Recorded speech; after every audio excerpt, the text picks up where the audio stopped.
You're listening to ArTEEtude, a podcast with artists created and produced by Detlef Schlich, a visual artist and ritual designer, living and loving in West Cork, and best known for his essay about the cause and effect of shamanism, art and digital culture.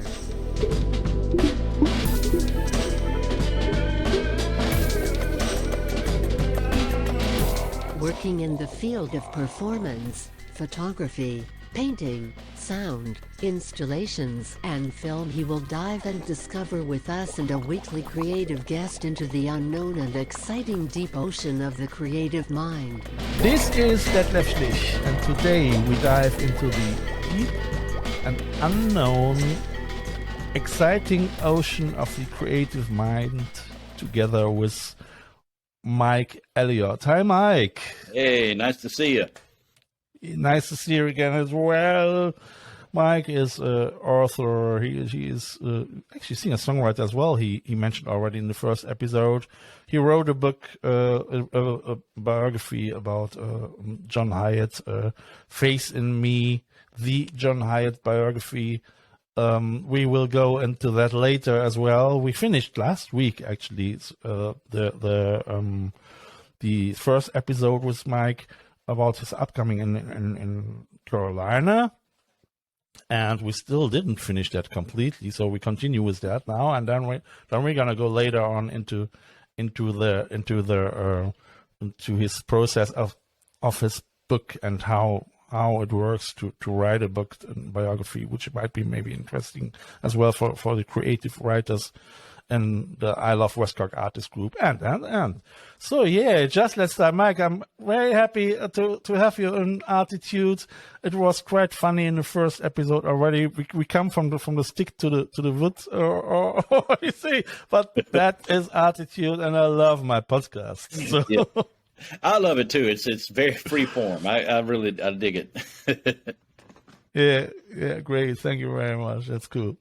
So yeah, let's start. I mean, so you mentioned you grew up as in this 1,000 people population village, and you had a quite nice time there, and not too much bullying with the hillbillies. Yeah, Oxford was a very, very quaint little town. Had a great downtown area, a bustling sidewalks, and a nice little retail area, and we also had, we grew up in, we had nice parts of town, not really many bad parts of town at all, but I grew up in kind of a suburb type setting, but then my grandparents lived out on a farm, on a dairy farm, and also my mother's relatives lived out on farm as well. So I would go out there in the summertime and in the early fall, and I would help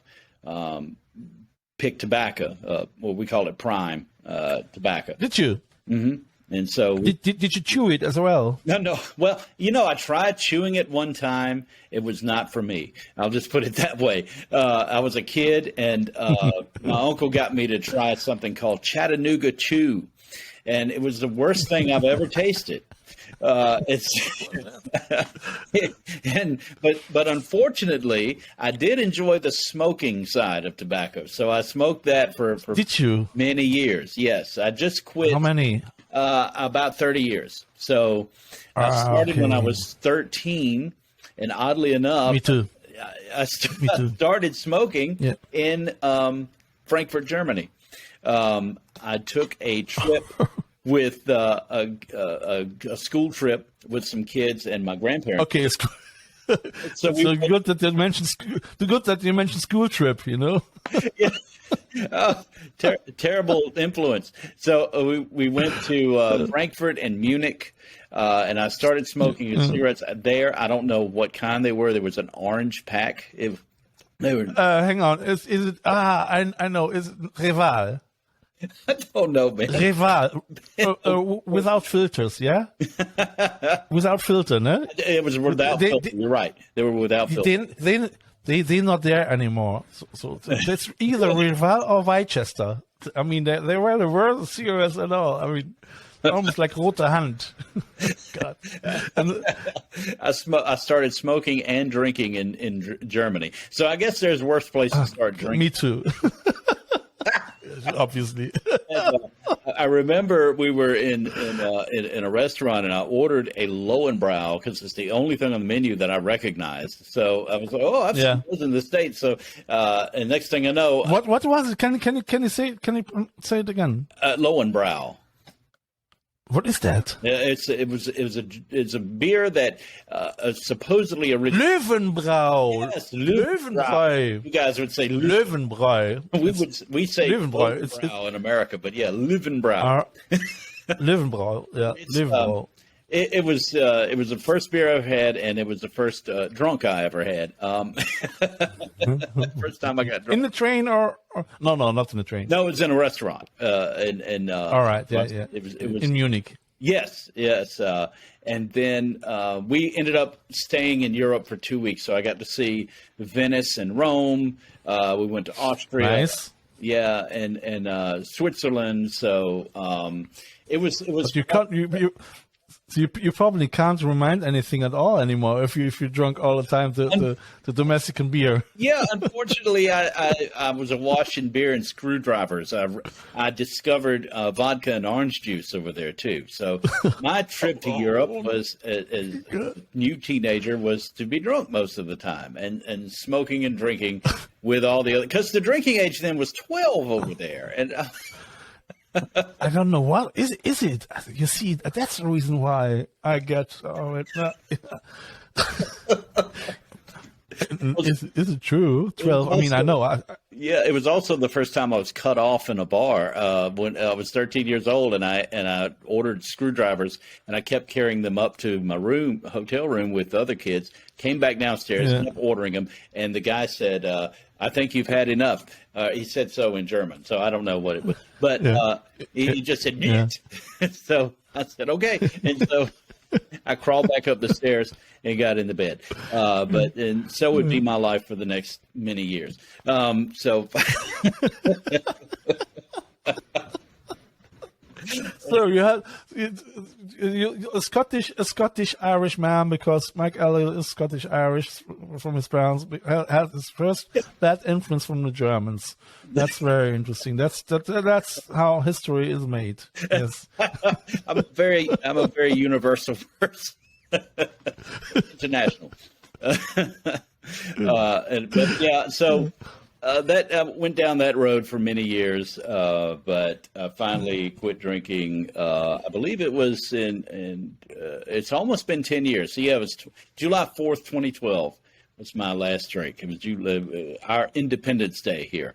So it's almost 2012. Mm-hmm. So you 2012 was my performance. So my big water seaweed performance. Okay. So you stopped drinking completely, or what? That's right. Cold turkey, basically. You had enough. Yeah, and it was one of those things where I was I was not like one of those what you call a functioning alcoholic. I was one of those that was a binge drinking alcoholic, where I could go for a couple of weeks without drinking, but when I did drink, I wouldn't stop. Yeah. So I would just keep drinking that evening, until. But then it got to where I would have a drink almost every night. In the end, I got into the wine game. I started drinking wine a lot. I moved from to wine, and then I was like, oh, I'll just have a glass of wine when I get home from work. Unwind. It turned into a bottle at night. So And it got to be, I was told I used to be funny when I was drinking, but I realized that people weren't really laughing with me. They were kind of like laughing about you. Yeah, exactly. But but then it ended up being I wasn't funny anymore when I was becoming unbearable when I was drinking. I think that's when you realize that when your life is not the way you wanted it to be, and it all comes out when you've been drinking. And so, but thanks to my wife, she really my wife really stood by me. We got married. We got married. She's my second wife. We got married in 2015. But we had started dating, and it wasn't long after we started dating. She was like, you're going to have to do something, or I'm. Yeah. So I was like, you know what? I'm going to do something. I'm going to quit drinking. Yeah. I mean, more me than alcohol. Like what you hear so far? Make sure you never miss a show by clicking the subscribe button now. This podcast is made possible by listeners like you. Thank you for your support. Now back to the show. Yeah. I mean, the thing is with wine,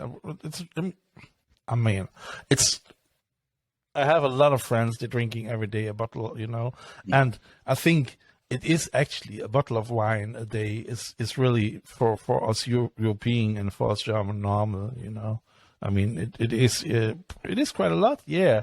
But these people, they are function, so they're gonna go the next day really to work and have to do the job as doctors or Mm-hmm. So absolutely, and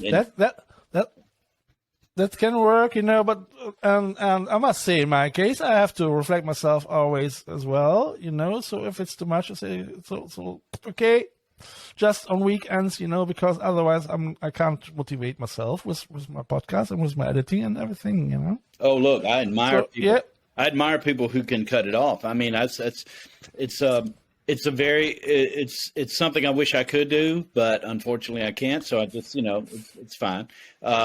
But it is amazing how much American, I don't know about in Europe, but in America, it's amazing how much the culture, especially in the culture I enjoy, which is music, art, and all that, how much it revolves around alcohol, how much it revolves around drinking. Sure. When you don't. But not just that, You go to bars, because that's where these bands play. They play in bars and nightclubs and arenas and whatnot. But the bars and clubs are where I love to go to see the bands I love to see. And everybody's got a drink. Everybody's drinking. Everybody, what are you drinking? I don't know. What are you drinking? And I like this drink. I like that drink. And it's like, I don't drink. So, but yeah. Unfortunately, it's like, I don't want to make it turns into a situation where I don't want to make them uncomfortable by telling them I don't drink, because then they're like, oh, well, they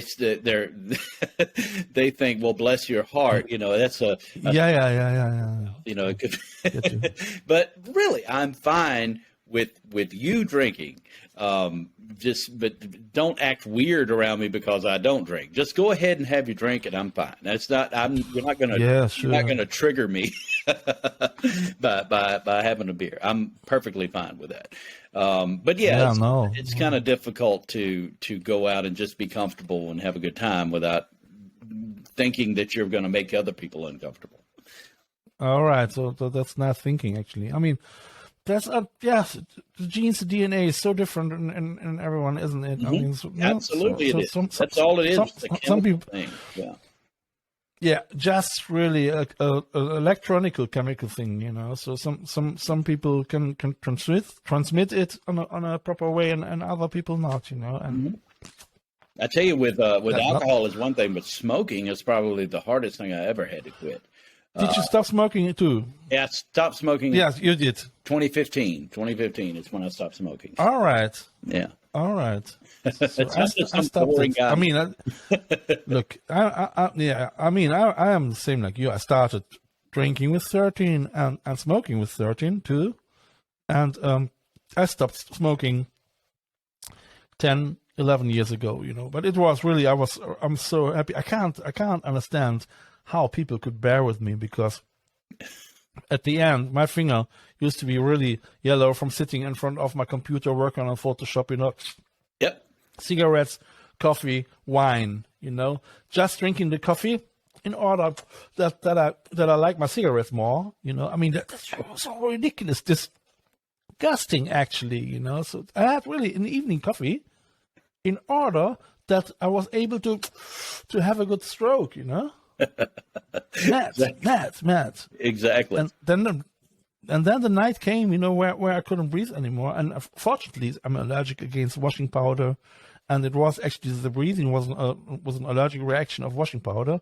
So, but what I did is I was having a sip of whiskey in the night, to decramp, and then I thought, Detlef, you can't have a sip of whiskey just in order to breathe, So next day I quit it. I couldn't. From one to the other day, I just had my chewing gums, so nicotine chewing gums. And after 3 months, I stopped even chewing gums. That was my smoking area as well, probably 30, 35 years, I had enough of that, Yeah, absolutely. Absolutely. And so it's amazing that, because I was the same way. At a computer, I'd have to have a cigarette to work on a computer. I can't imagine if you'd have told me 7, 8 years ago that I would stop drinking and smoking, but then write a book. I don't know how I wrote this book without smoking or drinking, but I ended up doing it. It's fascinating. Yeah. So anybody who's out there struggling, you can do it. So you can get over that hump. I mean, and to be honest, I used to write as well for the German television scripts and script development, and drinking and script writing doesn't make really sense, So that would be an interesting script. I heard. Stephen King used to drink a 6-pack. Sitting at his typewriter when he wrote a book, and sometimes at the end of his books he realized, he must be almost through that 6-pack because this is ending really strange. It's like, why not? Yeah, no,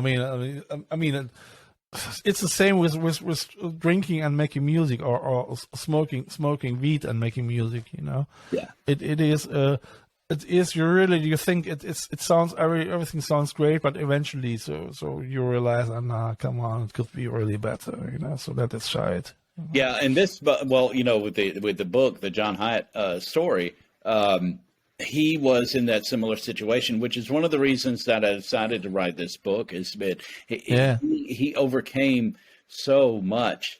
Not only addiction, but what caused the addiction, and what was the background and all that. But he was a functioning alcoholic. He would there's one passage in the book where he had finished an album, and on the way home from the studio, he got pulled over for drunk driving and put in jail for the weekend. And the producer of the album said, I didn't even know he was drunk, that he had been drinking. I didn't, because he performed at the top of his game, but he was a functioning alcoholic.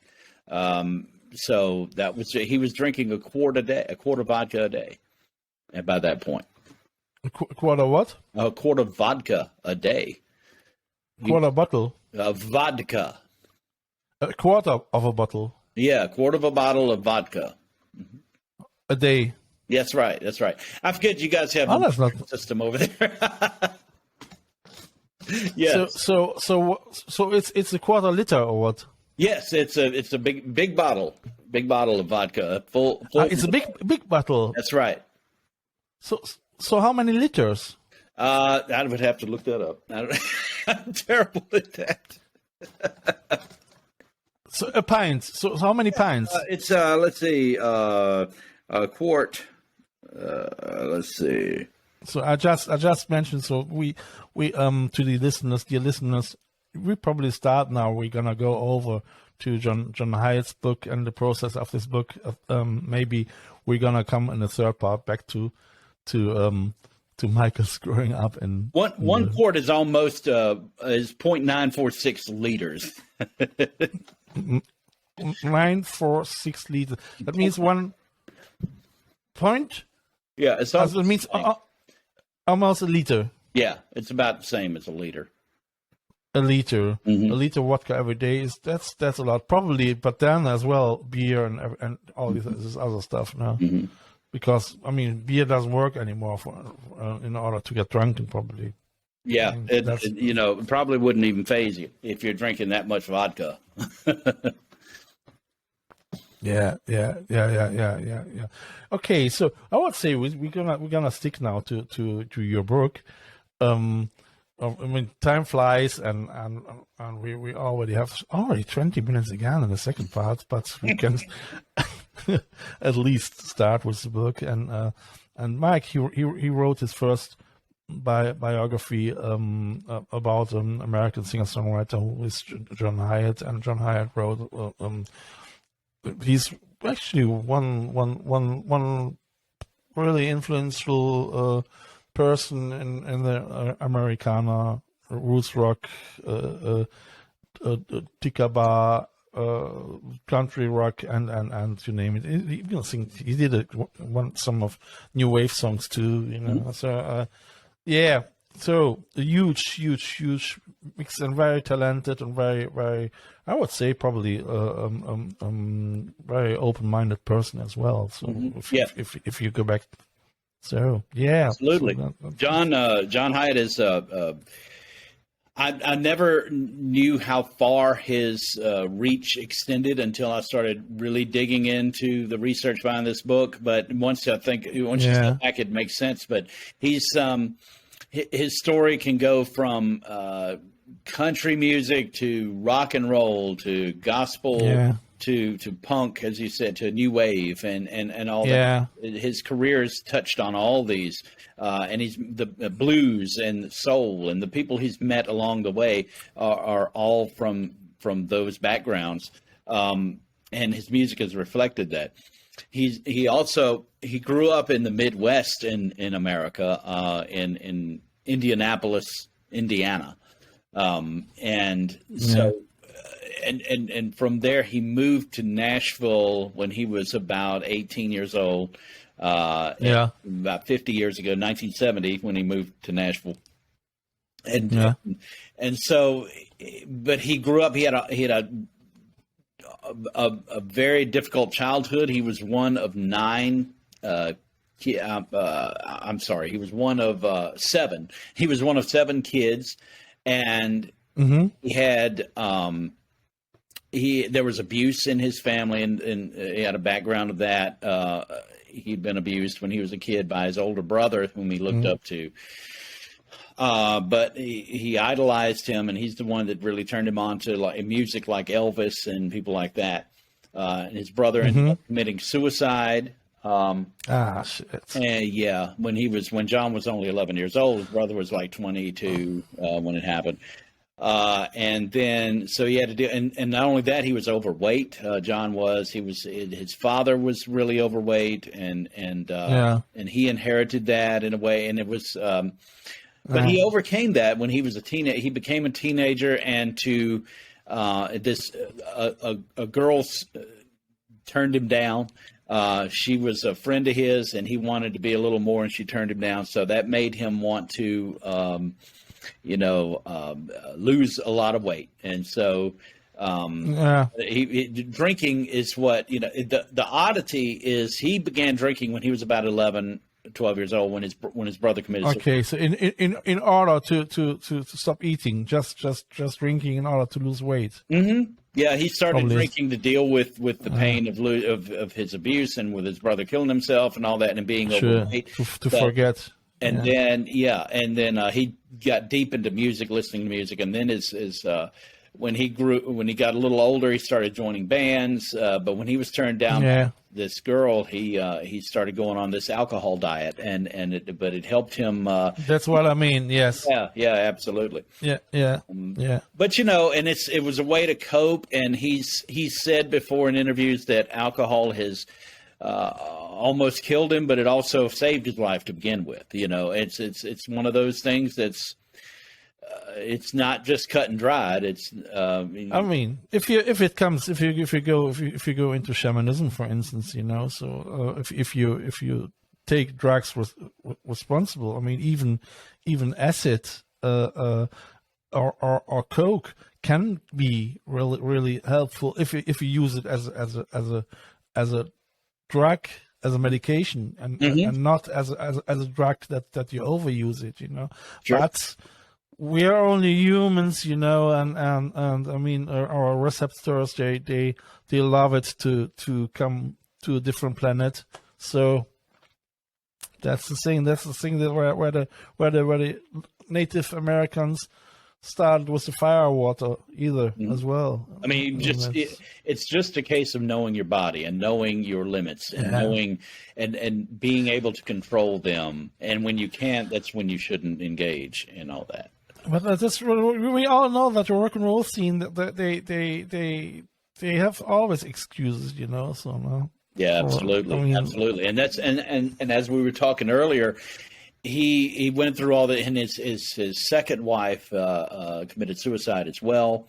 He had just cleaned up. He's gotten sober before that happened, but when he got sober, that's when he ended up he still had to go out and he had to perform. You know, he had to promote. He had a record to promote. He had shows to do.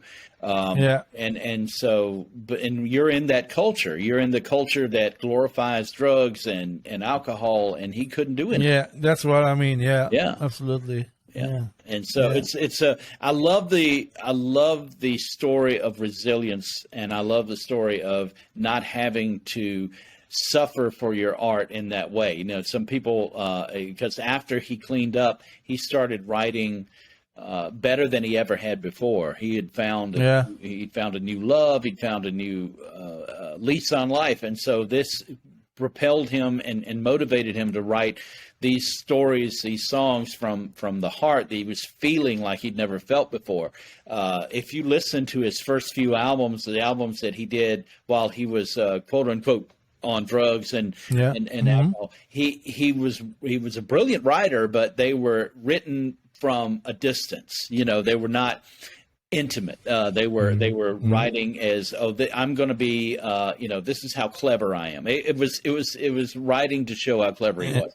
But he started the album "Bring the Family." His first album he did when he was sober is completely.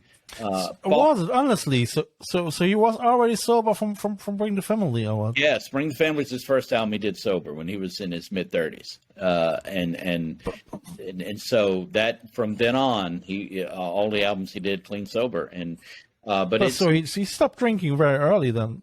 Relatively in his career, he had already been in his career for about 15 years.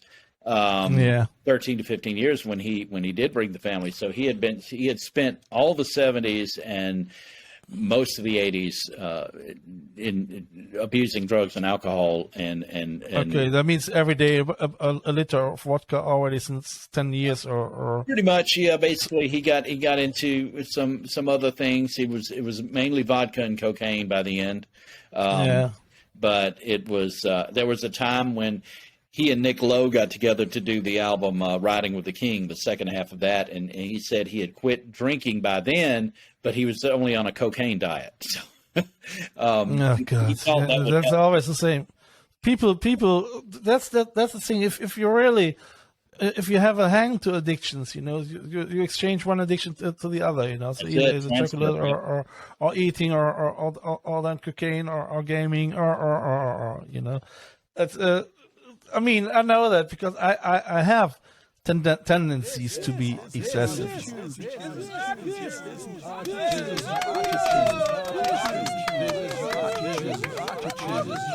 Absolutely. Myself too. I'm eating is taking the place of smoking and drinking. You know, and I have to police that. You know, I'm a carbohydrate freak. You know, I love carbs, and I've got to stop. I admire, you know, when you were talking with Terry Anderson, the way he gets up in the morning and runs, and I'm like, that's yeah. He's got a few years on me, man, and he is showing me up. So it's motivating me to get out and do something. I will. I promise. No, I mean that's really great. I saw actually concerts with him where he was really heavy weighted, you know. Yes. So I mean, it's really unbelievable how many kgs he put down, you know. So I mean, I first met Terry in the mid '90s, early mid '90s, and he had he looks nothing like he does. He had kind of long hair and he had a beard, dark, you know, like we all were, you know, but it's when we had darker hair. But then he got a bit. heavy toward the last few years there. So I'm glad to see he's straightened up. Well, as far as, started running and working out. So I need to follow in his footsteps because I'm heading that way too. My belly's a bit big here. Yeah. I mean, I would like to lose 5 kg as well. I mean, now we have to look up how much kgs are. It is 3/4 stone, I think. But I mean, it's still fine. I mean, I was yesterday ago. I had my 16,000 steps. I went up to Raleigh on the mountains, still without huge complications regarding breathing and so on. So that's okay. So I'm happy about that.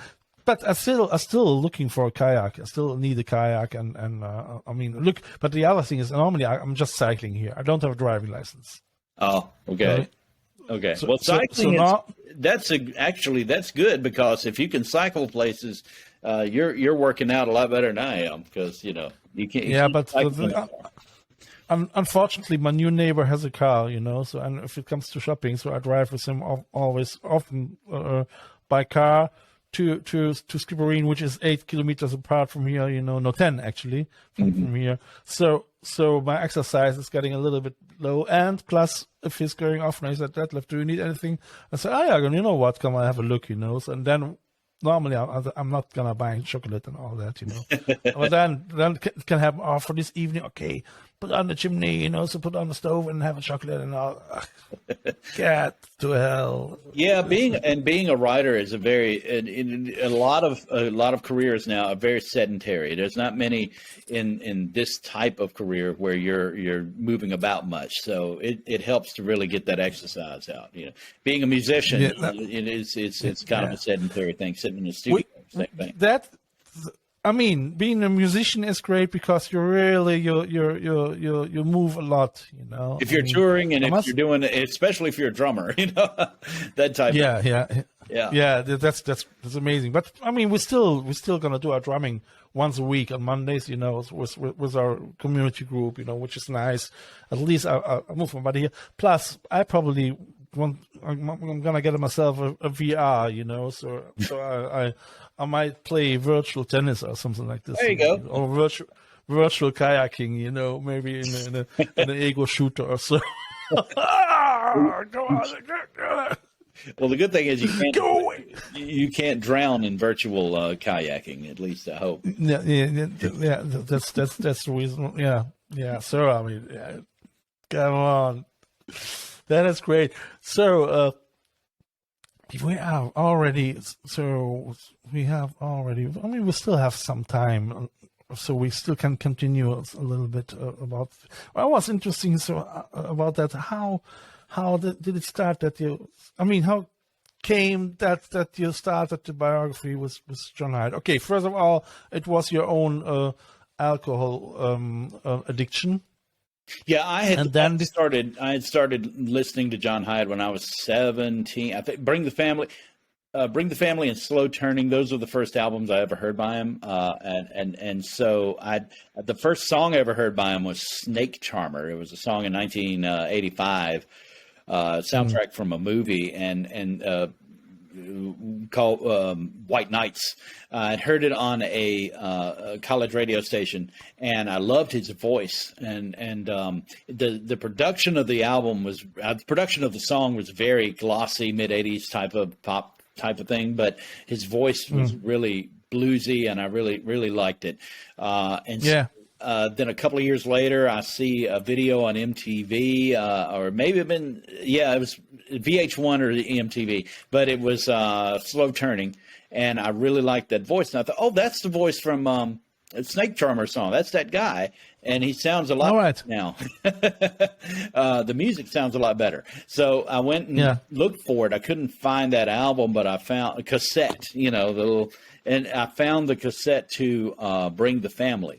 So I got that. I realized that reading the liner notes, it was Ry Cooder, Nick Lowe, Jim Miller, and what a band, because I loved all those guys. And and then listening to it, I realized, oh, this thing called love is what Bonnie Raitt sang, and this is his song. So the album just floored me because it was like nothing else I had heard in that era of music. You know, we had John Mellencamp, who was from Indiana as well. He did John Cougar Mellencamp. Yeah. Yes, he did Heartland rock type of thing. Of course, I mean, Jack and Jill was his famous song, wasn't it? Jack and Diane. Yes. Jack and Diane. Yeah, I really love that. Yeah. And Bruce Springsteen, Bob Seger, those type of guys were doing that type of music. But Hiatt and those lyrics just touched me at that point. Yeah, me too. It was really great, and so I've been a follower of his ever since. So every album he put out, I bought.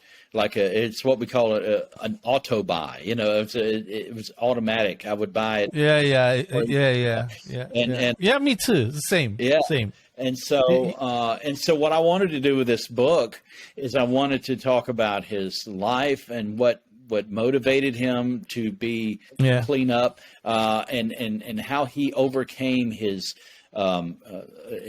difficult childhood and his life, and to not only survive it but thrive after that, because a lot of these you see where these artists, they get famous and then they trash themselves on booze and drugs, but this story is about a guy who trashed himself on booze and drugs first, and then kept trying to make something happen, but really didn't get didn't really get his motor spinning until after he cleaned up, and that's that's when he found his wheelhouse, his niche. You know, he got to where he could.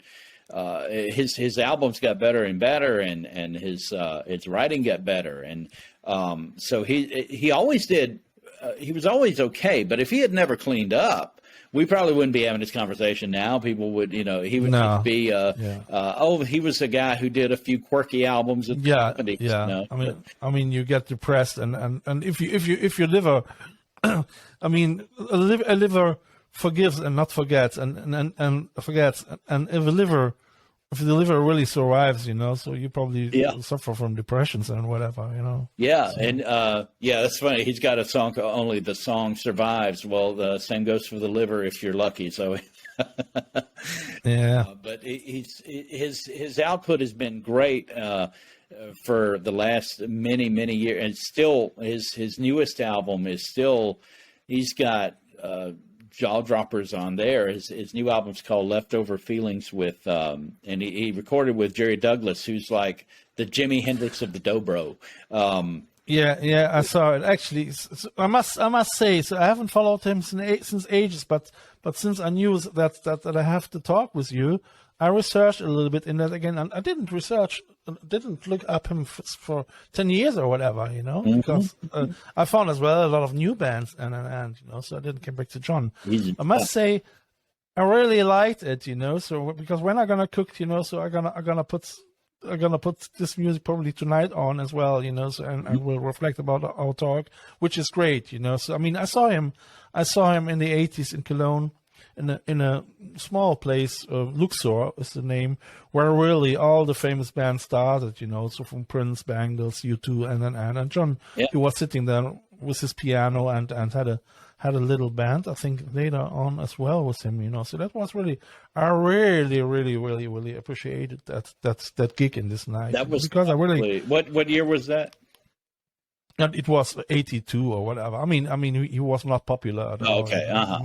I started very early to investigate in unknown bands and singer-songwriters, and due to the fact that I was looking often as well, who's producing this and that, and which guys are playing with them and them. I came to John because I used to have from Raikuda the Spanish album. Mm-hmm. And as I saw that Raikuda was playing with John, I was buying the first album of John as well, and I was not disappointed at all. No, I listened a lot to David Lindley. Yeah, absolutely. And John had recorded an album. It's one of the great lost albums in rock and roll. He recorded an album with David Lindley that's never come out. But it was supposed to be a follow-up to Bring the Family, and I talk about that a little bit in there. John does in the book.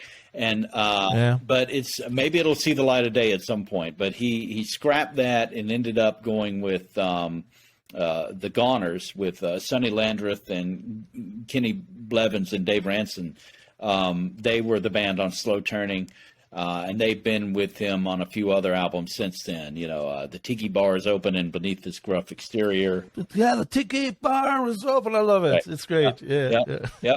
And so he keeps going back to he finds the best musicians because he's very, very respected and admired with his Same like Sheryl Crow, isn't it? She got as well the Tuesday Music Club, and the music her first album was so unbelievable, So the first one was still the best, Oddly enough, Sheryl Crow, funny you mentioned that, her band now consists of at least two guys from the Raleigh area, North Carolina, Audley Freed and Robert Kearns, play guitar and bass. Yeah. So they used to be in a band in Raleigh called Cry of Love, which was fantastic band. If you ever get a chance to check them out on YouTube or wherever, you have to write it down. I will have a look tonight. Yeah, Cry of Love, 93 and 97. They put out two albums that are. Yeah, I have to look it up. I'm looking forward because I have after our. I'm always exhausted after my ArTEEtude talks, and then I will have a bath and a good glass of wine and some good food, and I will listen to some good music then as well, what you suggest to me. So that's cool. That's great. I would say, so we're going to continue that for sure in the third part. Thank you very much, Mike, to have you here in ArTEEtude. That's really great. And I mentioned as well, Mike is now as well member of the Hall of ArTEEtude, which is yeah. So he will be as well on Hall of ArTEEtude special edition Mac for collectors, for Mac collectors, in my merchandising hell. where you can get I'm sorry, I must laugh, but I thought never.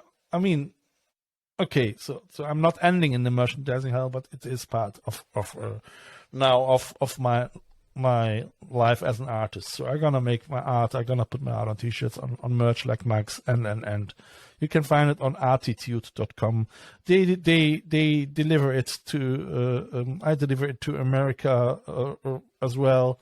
So you can get Michael Elliott Mac in the Hall of ArTEEtude, which is great. You can find Michael's on Michael. Michael-Elliott.com. And you can look into his biography. You will find there as well a couple of interesting things, as well the links where you can get his last book, highly suggested story, a real story for sure. So that is that. Do you want to add anything in the second part? Yeah. Also, just there you can find my articles I've written for No Depression and PopMatters and Albumism and Americana UK. Those are places I've written articles for, essays and reviews. You can find them all on Michael-Elliott.com. Yeah, so guys, and he's as well on Instagram.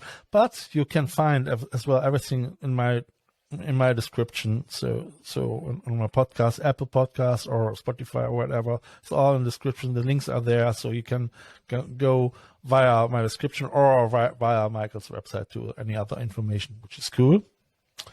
Mike, thank you very much. Thank you, dear listeners. You're gonna listen to the last episode next Sunday, 10 o'clock, early confession.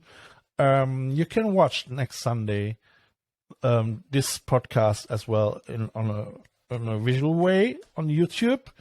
And I would say I see you next week, Michael, and have a lovely day. Thank you very much. Take care. You too. Have a great week. Bye. Bye. Bye. You have listened to ArTEEtude, West Cork's first art, fashion and design podcast. ArTEEtude, never so close again. That was too close.